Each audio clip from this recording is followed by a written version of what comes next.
to be with my three good companions, just my rifle, pony and me. Microciné, bonjour ou bonsoir, ça va dépendre de l'heure à laquelle vous allez découvrir cette nouvelle émission. Alors, j'avais pas prévu cette question, normalement je devrais présenter mon invité, mais comme dans le film 12 années dans la vie d'un étudiant en médecine, il y a toujours une histoire de blind test, donc j'aimerais vous demander, est-ce que vous avez reconnu la chanson du générique? Rio Bravo, non? Et ben voilà. Nelson. Ouais. Vous savez, c'est marrant en entendant parce que je l'ai utilisé pour un autre film. Quand je suis parti en Sibérie avec un dessinateur, on me fredonnait ça. Ouais. Oui, c'est assez bien d'être fou, en 2018. Ouais, c'est dedans. Ouais. Exactement. Bah oui, non, mais c'est tout à fait normal, hein. C'est le, comment dire, c'est le truc qui relie les cinéphiles.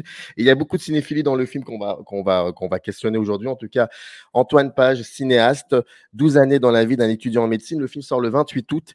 Et je remercie d'ailleurs Stanislas Baudry pour l'aide apportée à la conception de cette émission. Et je suis très content parce que vraiment, c'est un film important et même bouleversant. Il y a beaucoup de choses à dire et donc, je suis content que vous soyez là pour que nous puissions en parler. Et le synopsis est très simple. Vous suivez votre frère Angel Page, qui entre en médecine et vous le suivez pendant plus de 12 années ou un peu plus. Et c'est vraiment ça. Le film dure à peu près 2 heures, je crois. Et c'est assez intéressant. Et deuxième question très basique, mais le film est fait depuis un certain temps, certes, mais comment on se sent lorsqu'on a fait un film de ce genre, c'est-à-dire avec une proximité très importante? Je parle bien évidemment de votre frère, de votre petit frère.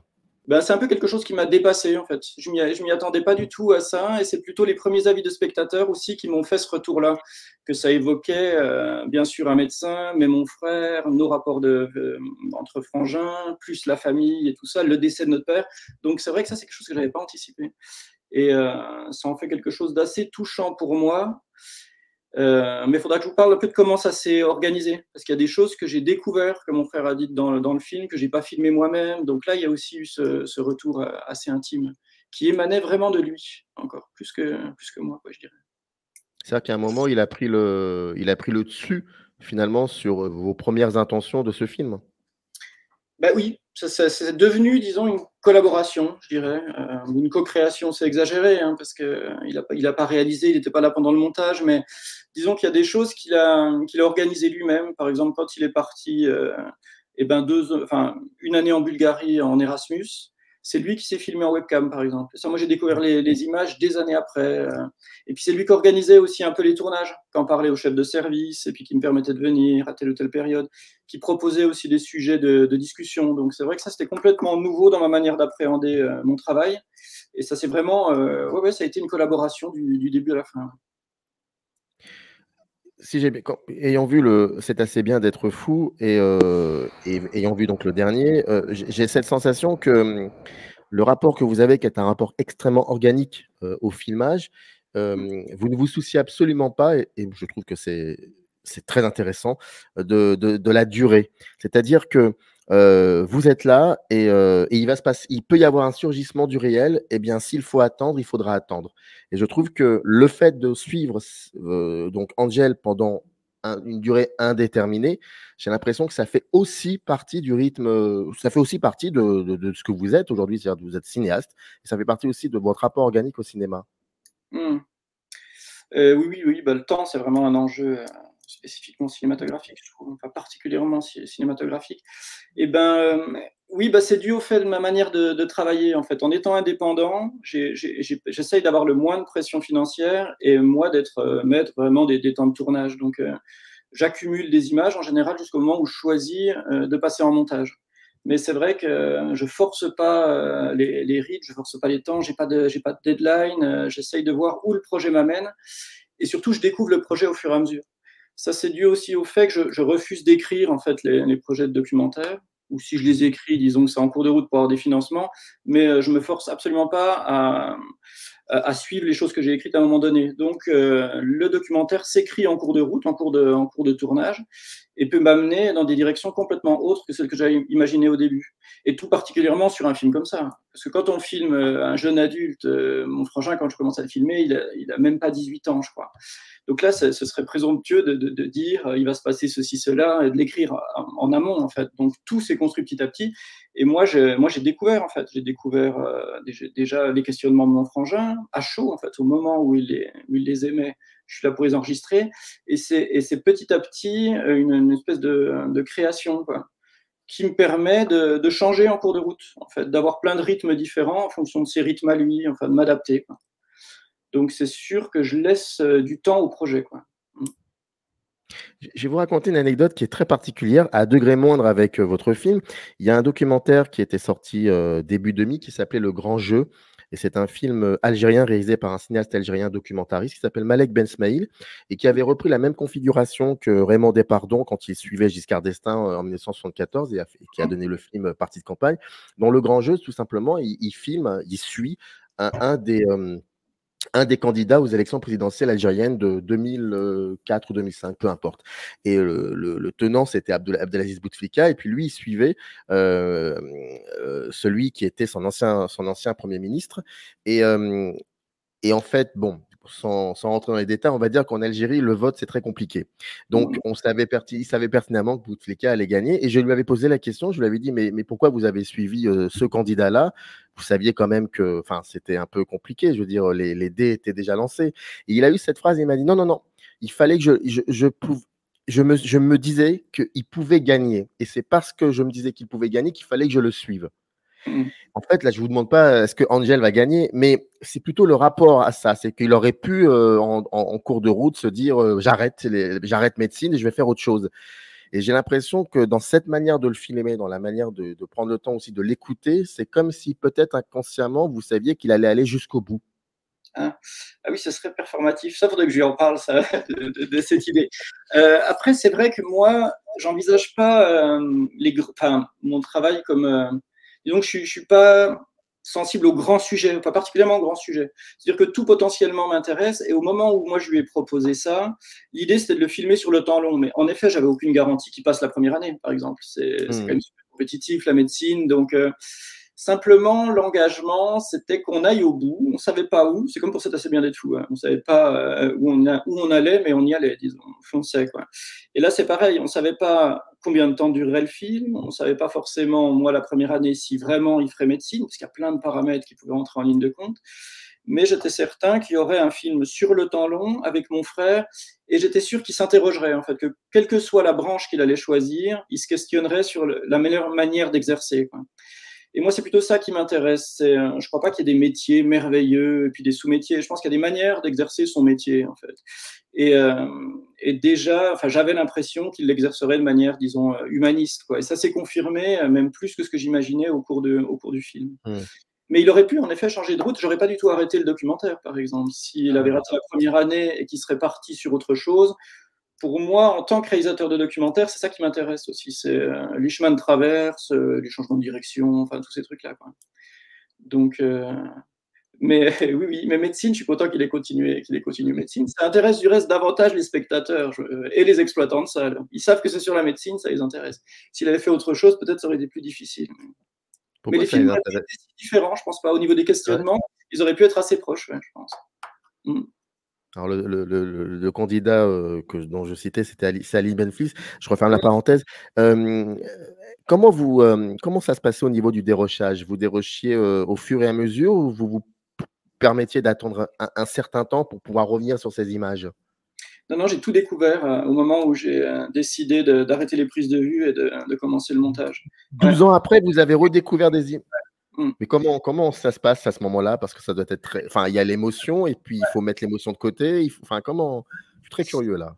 C'est vrai que je déroge pas, ouais. Enfin, je déroge pas. Ce que je fais, c'est que juste que je trie dans des chutiers par année, en fait. Juste pour quand même pas être totalement débordé, savoir un peu où j'en suis. Mais je regarde pas les images que j'ai filmées.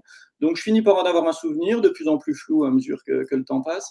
Et donc, le moment où je décide d'arrêter le tournage et là, d'aborder la phase de montage, là, je découvre en fait tout. Ce qui est super stimulant. Moi, j'adore ça en fait. Parce que c'est difficile de regarder des images en cours de route. C'est frustrant de ne pas attaquer le montage en fait. Parce qu'on se dit, il me manque ceci, cela. Tandis que là, moi, j'accumule des images pendant une super longue période, particulièrement sur ce projet-là où j'ai accumulé pendant 12 ans en fait, des images. Okay. Et après, je m'isole pendant, en l'occurrence, là, 6 mois, mais totalement. Je vais vraiment couper tout. Voilà. Je sors pas m'acheter à manger, je congèle de la nourriture pour pouvoir ne pas bouger pendant 6 mois. Je mange tout le temps la même chose. Je sais jamais quelle heure il est. Enfin, vraiment, j'essaye de vraiment m'immerger dans les images. Bah, ne serait-ce que pour prendre déjà connaissance de tout, en fait. C'est ça qui est long sur un projet comme ça. Oui, justement, il y avait... alors, je sais jamais au niveau des heures de rush. Je dirais 300 à peu près, 300 heures. En général, je calcule ça avec le poids des images, mais vu qu'il y a de la webcam et que c'est super hétéroclite au niveau des images, c'est difficile de déduire en fait le nombre d'heures. Mais donc, j'ai 300 heures, et donc la première étape, c'est de vraiment tout regarder. Ouais. Et c'est difficile de regarder à l'accéléré, par exemple, parce qu'il y a énormément de paramètres et il peut y avoir des choses qui sont dites lentement, mais où le rythme est intéressant, où l'attitude est intéressante, donc ça fait qu'on peut accepter des rythmes plus longs. Enfin, c'est dur de se focaliser uniquement sur la parole. Donc, je regarde tout en temps réel. Et là, j'affine, en fait. Je fais des sous-chutiers, je bosse dans Première. Et puis, je trie, en fait. Je trie par thème, après par sous-catégorie. J'ai des codes de couleurs en fonction de ce que j'aime moins, ce que j'aime pas, et tout ça. Et donc, petit à petit, naît le film, en fait. C'est comme ça, parce que je vous disais que j'écrivais pas, en fait, ou j'écrivais très peu. Ce qui fait qu'au moment où j'aborde le montage, j'ai toutes les possibilités. Je ne suis pas une trame préétablie. Donc, et pour pas évacuer trop de choses, je monte tout par fragments. C'est-à-dire que, par exemple, pour le film sur mon frère, c'était assez facile parce que c'est très fragmentaire, en fait. C'est elliptique, vu que j'ai filmé pendant 12 ans, mais des moments de vie. En fait, il n'y a pas forcément de lien entre eux. Donc, par exemple, j'avais un stage, par exemple, ophtalmologie, une dizaine d'heures, je réduisais ça à 20 minutes. Donc, j'ai plein de petits blocs, de fragments, en fait. Et petit à petit, il y a des agencements qui se font, il y a des passerelles et tout ça. Donc là, je fais des essais d'articulation entre les différents blocs. En gros, ça prend 6 mois. 6 mois à 12 heures par jour minimum, enfin 6 mois tout le temps, quoi. Tous les jours. Et bien évidemment, vous ne regardez pas de film à côté. Non. Il y a uniquement les images de votre film en devenir qui comptent. Ben, ça nécessite en fait une grande concentration pour avoir en tête toutes les images, quoi. C'est plutôt ça, en fait. Donc, c'est difficile de m'extraire de ça parce qu'après, j'oublie, je n'ai pas forcément une mémoire incroyable. Donc, j'ai besoin vraiment de. Et puis, donc, je m'immerge pendant 6 mois, mais après, je laisse décanter à partir du montage, je fais des projections tests et tout ça. Donc, je peux reprendre des choses sur une longue période. Mais j'ai quand même besoin de cette période intense au tout début du montage. Question qui est un peu particulière. Votre frère, vous avez donc vous êtes le grand frère, et vous avez 13 ans d'écart, et il y a une très très belle séquence où à 2 reprises d'ailleurs, vous remettez à 2 reprises, je crois, cette séquence, si je me trompe pas, c'est quand vous lui montrez, je crois que c'est Barry Lyndon que vous lui montrez, ou un film de Kubrick, je sais plus, mais en tout cas vous lui montrez un film, et il est donc c'est un garçon, c'est un petit garçon, mais il est extrêmement attentif aux images. C'est un mélomane, il joue de la gratte, je crois qu'il y a même une chanson de Bob Dylan, et je me posais cette question, est-ce que inconsciemment, c'était aussi simple le fait de le filmer et de l'entendre et de l'écouter, parce que les points communs que vous avez, à part l'affiliation, certes, c'est aussi le cinéma vraiment dans sa tendance cinéphilique, mais aussi d'autres gestes artistiques. Est-ce qu'il y a quelque chose comme ça qui fait que, peut-être inconsciemment, ça vous a aidé aussi à poser les bases? Peut-être inconsciemment. Oui, non, mais c'est possible, ça, j'ai jamais réfléchi à ça. C'est vrai que ça nous a toujours liés, donc il y avait 13 ans d'écart, enfin il y a 13 ans d'écart entre mon frère et moi. Notre père est décédé quand il était assez jeune, donc ça nous a aussi rapprochés et tout ça. Et c'est vrai que moi, je lui ai montré, en fait, dès tout petit, j'ai décidé de lui montrer que des bons films. dans tous les domaines, mais des trucs pour gosses, mais vraiment, c'était assez tyrannique, je dirais, mais vu que ça venait de son frère et pas de ses parents, ça passait. Et donc de lui montrer que des choses que je juge bien, mais donc qu'on juge bien, enfin des choses passionnantes. Et donc, ça nous a liés. Alors, la séquence dont vous parlez en particulier, c'est sûr qu'il est tout petit, donc on ne voit pas ce qu'on regarde, mais on entend, oui, la sarabande d'Handel et puis le trio de Schubert, en fait, puis on déduit que c'est Barry Lyndon. Mais ce qui est intéressant avec ça, c'est que j'ai retrouvé ses archives, où lui, il a 10 ans à ce moment-là. Et je me suis dit, c'est dingue parce qu'il fredonne déjà, enfin, il connaît par cœur, en fait. Au moment où on le voit qu'il fredonne Schubert, sans savoir que c'est Schubert, hein, ni Haydn, mais. Et je me dis que c'est là aussi où ça joue, parce que parfois on me demande quelle garantie t'avais que ton frère ferait pas médecin pour faire de l'argent ou des choses comme ça et tout ça. Bah, je me dis qu'en fait, j'avais pas une vraie garantie, mais j'avais quand même cette idée-là. Je me dis, un gamin qui est déjà sensible à ça, pas comme un perroquet bavard, mais parce qu'il trouve ça beau, parce qu'il trouve ça génial. Barry Lyndon, il retenait les batailles et tous ces trucs-là.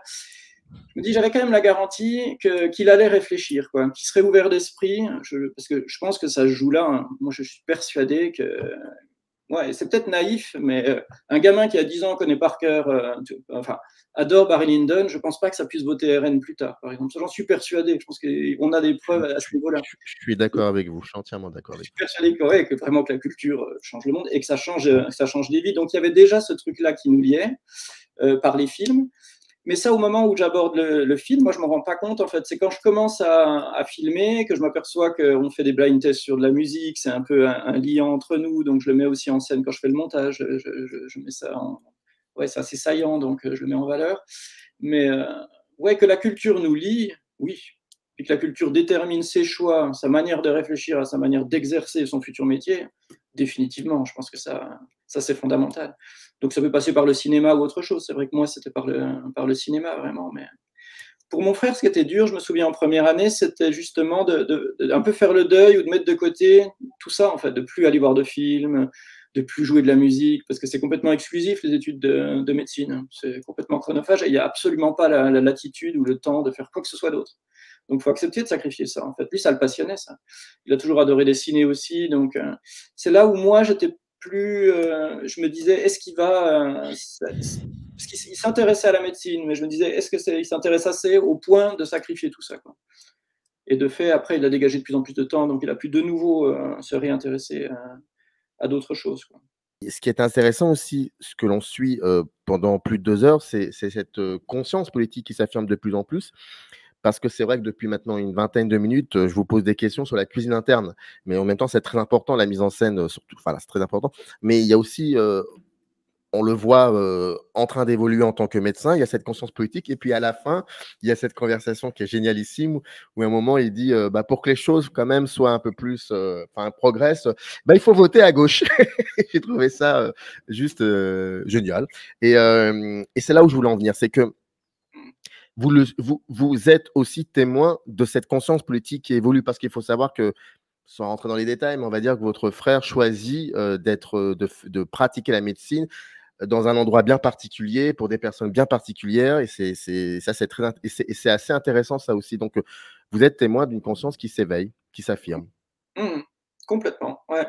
Et c'est doublement touchant en tant que réalisateur, mais en tant que frère aussi. Parce que c'est vrai que c'est aussi la spécificité du truc, c'est que ça, pareil, je le sais pas au début. Je me doute qu'il va réfléchir à la manière d'exercer tout ça, mais je sais qu'il a envie de faire généraliste.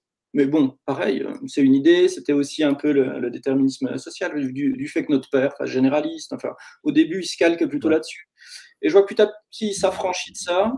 Et puis, c'est sa réflexion propre, en effet, qui commence à prendre le pas sur des éventuels modèles ou des choses comme ça. Et que petit à petit, ça devient de plus en plus ses choix, et ses choix l'amènent vers une médecine sociale.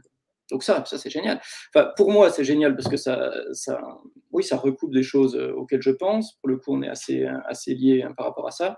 Et c'est aussi intéressant pour le spectateur parce que c'est beaucoup plus simple de créer une empathie avec lui que s'il était devenu chirurgien, par exemple. C'est très technique. Là, on a tout petit à petit, à mesure que le film avance, c'est comme pour ses études, il est de plus en plus confronté aux patients, à l'altérité, et puis il y a de plus en plus, on passe un peu sur le regard des patients, enfin, c'est eux qui commencent à primer. Et donc, quand il choisit vraiment de faire de la médecine générale, hein, déjà, je trouve qu'il choisit de le faire par le prisme vraiment. Oh, pardon, en fait, je sais plus ce que je voulais dire. Non, mais en fait, ouais, en gros, moi, ce que je trouve touchant, c'est que non seulement ils reproduisent pas le modèle de notre père, qui était quand même un médecin généraliste assez atypique, mine de rien, il faisait aussi berger quand il avait le temps et tout ça, mais qu'il aille plus loin, en fait. Je trouve qu'il est allé au niveau de ses choix de faire de la médecine sociale. Je trouve que ça a dépassé un peu ce que notre père faisait. Et ça, moi, je suis hyper touché quand je constate ça, en fait. Et je suis aussi content, comme je vous disais, que ça puisse entrer en écho avec des spectateurs qui envisagent la médecine comme ça, comme un vrai rapport politique, en fait, je trouve. Il y a aussi autre chose, c'est qu'on parlait de votre frère et cette conscience politique qui s'affirme, qui évolue, mais il y a aussi vous, parce que j'imagine que vous n'avez pas, vous ne vous êtes pas uniquement consacré à ce film en 12 années, il y a eu aussi autre chose en parallèle, et ça, c'est très intéressant de savoir aussi comment ces 12 années ont pu avoir de répercussions sur votre mise en scène dans les projets que vous avez faits en parallèle. Par exemple, de filmer comme ça à l'intérieur même de blocs opératoires, c'est un rythme, c'est une manière de poser la caméra ou de comment filmer, de quel point de vue, et ça doit avoir des répercussions ensuite sur les projets en parallèle que vous faites. Ouais, bah c'est sûr, il y a pas mal de questions là-dedans. Alors, c'est sûr que nos chemins convergent, en fait, avec mon frère. C'est-à-dire que moi, j'ai choisi d'être indépendant dans mon domaine, de faire le moins de compromissions possible, de m'affranchir du système, quand même, du milieu du cinéma. Moi, j'adore le domaine du cinéma, mais je déteste le milieu du cinéma. Je trouve, je déteste le réseautage ou tout ça. Donc, le fait déjà de choisir de faire du documentaire, de le faire de manière indépendante, de créer ma boîte de production, enfin tout ça, ça me permet d'être plus adapté au rythme des gens que je filme et de pouvoir, comme je vous disais au départ, de filmer sur le temps long, par exemple. Et ça change tout sur un projet comme ça, parce que ça veut dire qu'il n'y a pas de pression. Par exemple, vous parliez de comment on filme à l'hôpital. Eh ben, l'idée, donc, c'était de filmer 12 ans. Mais quand je filmais les patients et tout ça, moi, je forçais pas les choses. J'essaye, quels que soient les sujets que j'aborde ou les personnes que je filme, de jamais forcer. Et donc, tout devient beaucoup plus simple parce que quand vous n'avez pas vraiment de limite de temps, vous pouvez proposer aux gens de filmer ou pas. Enfin, ils sentent que déjà, il n'y a pas un rapport un peu vorace ou il n'y a pas l'idée de s'approprier quelque chose et l'idée de voir venir les choses. Donc ça, j'avais déjà cette approche-là avant de filmer mon frère, mais ça a permis de filmer dans des contextes assez justement compliqués, l'hôpital par exemple, le fait de ne pas avoir d'équipe. Pour le coup, je suis tout seul, donc ça me permet d'accorder beaucoup plus de temps parce que c'est sûr que le fait de filmer seul, bon, ça pose des problèmes au niveau équipe, mais ça permet quand même d'être beaucoup plus accepté, beaucoup plus facilement. En fait, le fait qu'on soit frère, ça faisait que direct les patients étaient rassurés. Enfin, il y avait tout un contexte comme ça qui nous a permis en fait de filmer dans des endroits assez délicats, assez confinés, enfin assez problématiques au niveau d'autorisation. Donc c'est sûr que. Et alors, la deuxième question, c'est est-ce que ce projet a conditionné aussi ma manière de filmer d'autres projets en parallèle, c'était ça? Oui. C'est sûr que sur 12 ans, en fait, pour ceux qui connaissent un peu mon travail, c'est ce qu'on m'a dit un peu en projection, c'est qu'on voit que je filme différemment entre les débuts que je filme Angèle il y a 14 ans et puis la fin du documentaire. Parce qu'en effet, pendant toute cette longue période, moi, j'évolue, en fait, je change un peu mon rapport à la caméra et surtout aux gens que je filme. Par exemple, au début du film, on m'entend pas. On m'entend jamais, j'interviens pas, je suis encore dans quelque chose d'assez dogmatique où je m'impose le fait c'est un peu cette convention qui fait que normalement le réalisateur on l'entend pas, ou on voit moins les fils de micro et tout ça. Plus ça avance, plus je suis libre par rapport à cette forme-là, et ça je l'apprends aussi avec mes autres projets parallèles, quand j'ai filmé des ados dans le Nord et tout ça, où direct j'étais pris à partie, donc petit à petit on m'entend dans le film, j'interviens davantage, enfin je joue un peu de ma présence. J'essaye pas non plus de cacher tous les aspects techniques. On peut voir des fils de micro. Je joue aussi sur une sorte de flou entre le moment où ça filme pas. Donc, c'est pour ça que les patients parfois me parlent. Je sais pas si vous vous souvenez, mais après, ça devient un joyeux mélange de genres qui rend aussi la chose assez. Ils vous félicitent même. Ils vous disent bravo. Et voilà, ouais. bah, tout se mélangeait à ce moment-là. Parce que tu es dans des tout petits espaces. Moi, j'étais avec la caméra, il y avait mon frère, donc j'étais très proche d'eux. Puis, en général, mon frère, il partait en cours de consultation pour demander l'avis de sa hiérarchie, en fait. Donc, je me retrouvais tout seul avec les patients. Donc, c'était assez étrange comme truc. Donc là, on discutait de manière assez légère et tout ça. Donc voilà, donc au fur et à mesure du film, donc, qui s'est déroulé sur 12 ans, moi, je change, en fait. Je change ma manière d'appréhender mon domaine. Voilà, je dois me sentir moins obligé de respecter des codes et des conventions, j'imagine. Il y a une très, très, très belle séquence, je vous avoue, pour moi, c'est même ma préférée et elle est très simple. C'est, quand il va, 3e cycle d'internat, quand il va, à l'hôpital à Seyne-sur-Mer, il y va en bateau, si je me trompe pas et c'est très, très beau ce moment-là. Moi, j'ai complètement après j'ai complètement, comment dire? Été dans je l'ai vraiment, je me suis réapproprié ce moment-là et j'avais l'impression, vous savez, en lisant une espèce de les fameux romans initiatiques du 19e siècle et voilà, un homme comme ça qui va dans un endroit pour apprendre des choses et c'est très beau la manière que vous avez, de le mettre sur ce bateau et qu'il soit sur le bateau et qu'il arrive comme ça dans cet endroit et je trouve ça très romanesque, en fait. Voilà, il y a un moment qui est assez romanesque et je me posais la question si quand vous commencez à définir le style à le créer ce film, est-ce qu'il y a aussi parfois des envies d'ajouter des choses de l'ordre peut-être du romanesque ou autre chose comme ça? Ah ouais, complètement. Ouais, ouais, ben, ça me fait plaisir ce que vous dites, ouais. Non, non, mais c'est sûr, sur ce moment de pause, en fait, avec de la musique baroque. Ouais.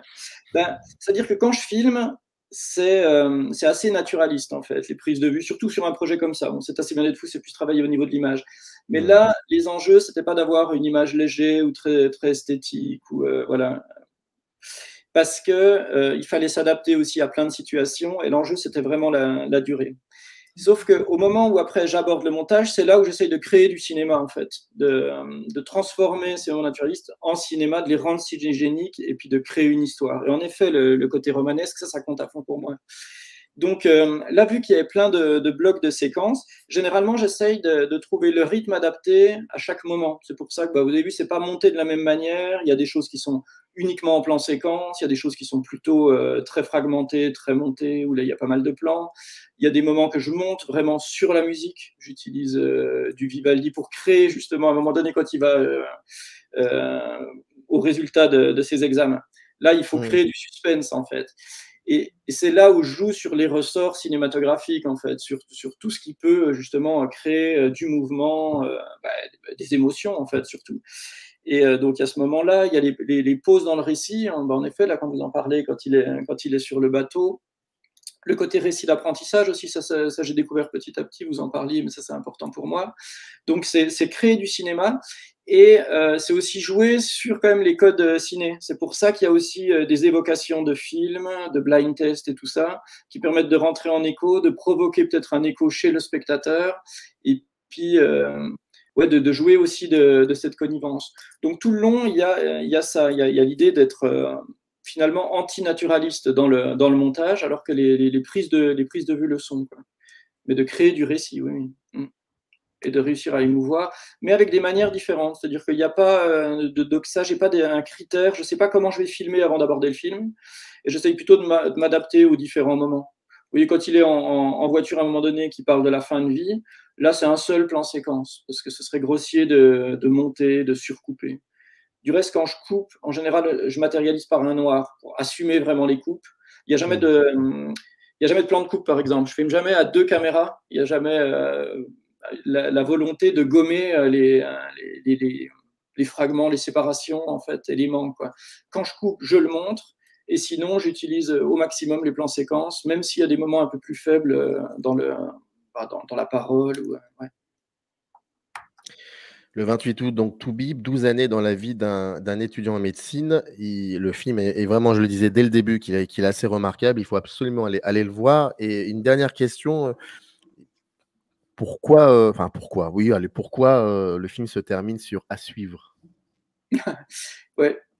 C'est vrai que c'est déjà pourquoi le film se termine, parce que on m'a demandé aussi pourquoi l'arrêter à ce moment-là et pas continuer et tout ça, mais c'est parce qu'en effet j'ai eu la chute dont vous avez parlé. Et c'est à ce moment-là que je me suis dit allez hop, je pars en montage, j'ai une fin qui est un peu naïve, mais moi je le suis aussi assez naïf, donc j'ai tendance à le croire. Et donc là, j'avais attaqué le montage. Mais pourquoi à suivre? Eh ben ça pourrait se dire quasiment de tous mes films. Mais parce que je noue quand même des rapports de confiance. Alors là, c'est sûr que c'est mon frère, donc il n'y a même pas à nouer ces rapports de confiance. Il l'était dès le départ, il y avait quelque chose d'intime. Mais quand je suis allé filmer des jeunes dans le Nord à 13 ans, je continue de les filmer, ils ont maintenant 22 ans. Voilà, il y a des rapports d'intimité, d'amitié qui se nouent, et il n'y a aucune raison en fait d'arrêter, parce que moi déjà j'adore le temps long. Quand on filme des jeunes, c'est quand même passionnant de les filmer le plus longtemps possible.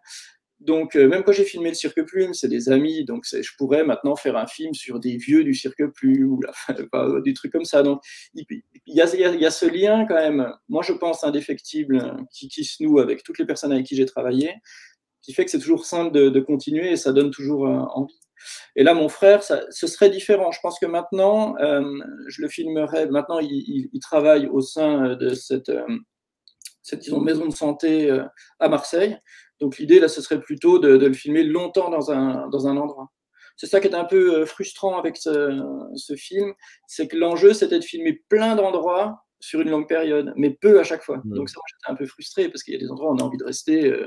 Moi, mes projets, j'ai fait sur le temps long, mais en général, j'ai une unité de lieu. Donc à chaque fois, je me disais, je resterais bien 6 mois, 1 an sur ce lieu. Donc si je devais refaire quelque chose sur mon frère, ce serait sédentaire pour le coup, et filmer plus le fonctionnement de tout un service.